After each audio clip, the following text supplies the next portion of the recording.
tiravam os dentes das crianças para que elas pudessem fazer sexo oral.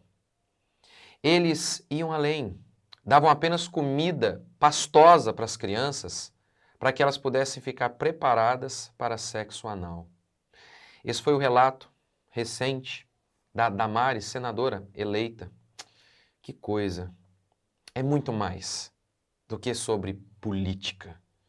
É algo muito mais importante que está em jogo. Curta, comente, se inscreva. Bora para mais um vídeo. Gente, a Damares deu um relato emocionante e muito importante nesses dias para mostrar o que realmente está em jogo nestes dias. Eu sei que algumas pessoas, são poucas, mas algumas dizem assim, pastor, você está falando muito sobre política esses dias. Não estou não. Eu estou falando sobre Deus a semana inteira.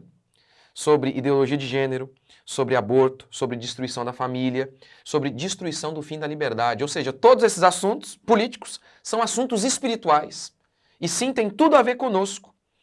E é muito interessante o relato da Damares. Ela diz o seguinte, olha, o Bolsonaro se levantou contra isso e ela disse, ele tem uma percepção espiritual muito forte. Não sei se tem, mas tem que ser muito lesado ou muito canalha para notar que isso é um absurdo.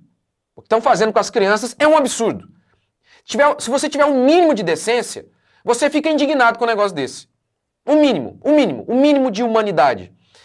E aí é que está a questão. O PT tem esse mínimo de humanidade? Tem? Eu tenho certeza que não. O Bolsonaro, isso a Damares dizendo, né? Essa galera toda, o inferno se levantou contra ele, porque ele se levantou contra isso. Veja bem, gente, aquela galerinha lá do Plim Plim lá, acostumados com orgias, defendendo que crianças sejam trituradas. O PT, partido de esquerda, que defende o aborto. Você acha que essa galera que defende que crianças sejam trituradas no ventre, você acha que essa galera tem paixão por salvar as crianças? Não, diga-me. O que vocês acham? Então veja bem, ora, essa galera defende ideologia de gênero. Lá na escola, eles já violentam as nossas crianças.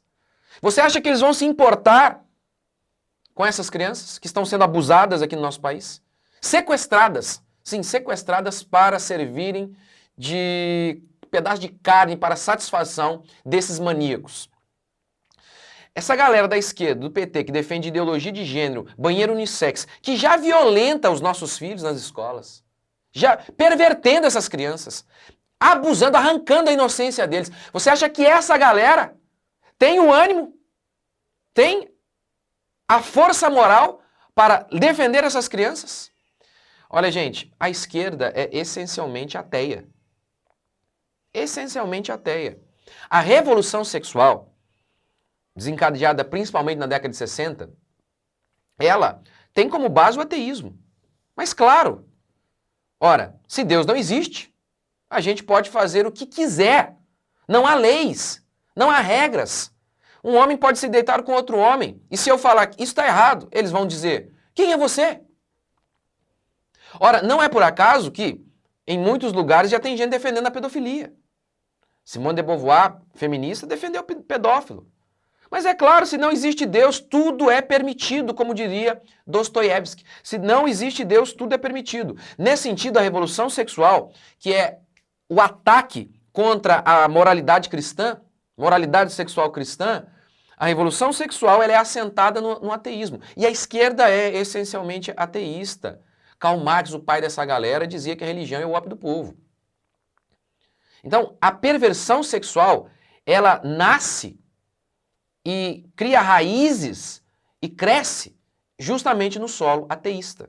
A esquerda é ateísta, eles ficam mentindo, ficam indo na igreja, eles são ateus. Eles são essencialmente ateus. Eu estou para soltar aqui, não consegui soltar no sábado, mas creio que durante a semana eu vou conseguir soltar. Um vídeo sobre o Jeff Dahmer, está sendo um sucesso aí a série dele na Netflix. Eu não assisti, mas eu conheço a história e vou contar a história dele. Não acho que é legal assistir a série. Acho interessante conhecer a história dele. E tem um detalhe que muitos não contam. Na última entrevista dele, ele conta uma das coisas que que deu base para que ele fosse tão pervertido, ele praticou. Ele assassinava as pessoas, necrofilia, canibalismo. Sabe uma das coisas que ele diz sobre por que ele fez o que fez? Ateísmo. Ele disse isso. Ele era um pervertido sexualmente. E a base disso tinha muito a ver com o seu ateísmo. Ele diz isso. Que coisa, né? Obviamente, se Deus não existe, estamos livres para fazer o que quiser. Marquês de Sade talvez seja um dos nomes mais importantes para começar a disseminar o que seria a revolução sexual. Ele, no seu livro, o 120 de Sodoma, ele diz que paixões simples dão lugar a paixões complexas e depois a paixões criminosas. A gente concorda que a pedofilia é uma paixão criminosa, né? Concordamos ainda, né? Vamos concordar por enquanto, né? Até que a esquerda não comece a dizer, como sempre fez, não, que nem pedofilia tem problema. Não há problema nem com a pedofilia. Você não lembra da entrevista que o Lula deu à Playboy em 1979? Não leu? Não lembra? Não? Vamos colocar aqui. Vou ler para você aqui. Procure aí no Google.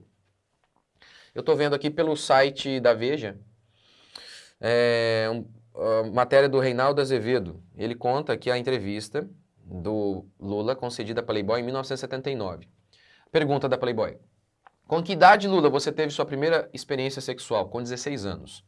Foi com mulher ou com homem? Com mulher, claro.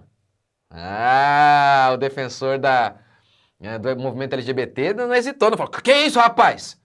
Falando que eu sou gay? É claro que foi com mulher. Com mulher ele fazia, mas olha que coisa interessante. Mas naquele tempo a sacanagem era muito maior do que hoje. O moleque naquele tempo, com 10, 12 anos, já tinha experiência sexual com animais. A gente fazia muito mais sacanagem do que a molecada faz hoje. Que lindo, hein? Sexo com animais, que coisa linda. Mas não para não. Não para não. Vou continuar aqui. Referindo-se ao seu passado, Lula conta que já era viúvo e costumava sair da casa de uma namorada no começo da madrugada, andava de táxi, sempre o mesmo. O motorista lhe contara que o filho fora assassinado, ainda muito jovem, e que sua nora prometera jamais se casar. Solitário, Lula pensava, segundo ele próprio confessa, qualquer dia eu vou papar a nora desse velho. E aí o Reinaldo Azevedo segue citando o próprio Lula. Palavra do próprio Lula aqui, ó. Nessa época, a Marisa apareceu no sindicato. Ela foi procurar um atestado, que ela trabalhava no sindicato. Ela foi procurar um atestado, enfim. E o Lula disse o seguinte, ó, que ele sempre que aparecesse uma viúva bonitinha, era necessário que informasse a ele. Quando a Marisa apareceu, o funcionário lá do sindicato foi me avisar. Aparecesse uma viúva novinha, porque elas são mais, estão lá sensibilizadas. Aparecer uma viúva novinha, me avise. Vou me aproveitar disso. Você acha que um cara desse, que se aproveita da dor para papar, como ele diz, uma viúva, esse cara que se aproveita da fraqueza de alguém, vai ter disposição moral para proteger crianças que que são violentadas por homens que se aproveitam da fraqueza de outros? Pense nisso. Ele se aproveita da fraqueza das viúvas. Pedófilos se aproveitam da fraqueza das crianças. Você acha que um cara desse está disposto... Gente, o que está em jogo, hein, esses dias? A Damares, ela é cristã, e ela conta que isso aqui, tudo que ela está falando, ela tem prova disso. Tem prova, vídeos, é um absurdo. Gente, vocês estão aí diante de um cenário em que eu e você seremos responsabilizados por aquilo que nós fazemos no dia 30 de outubro. Você pode ter certeza. Aí você fica aí com esse papinho de que o Bolsonaro fala palavrão. Agora, seja honesto. Seja honesto. Você acha mesmo que o PT tem força moral para lutar contra essas coisas? Que Deus tenha misericórdia de nós e de todos aqueles que contribuírem para que essas perversões com essas crianças e tantas outras desgraças continuem. Que Deus tenha misericórdia de nós.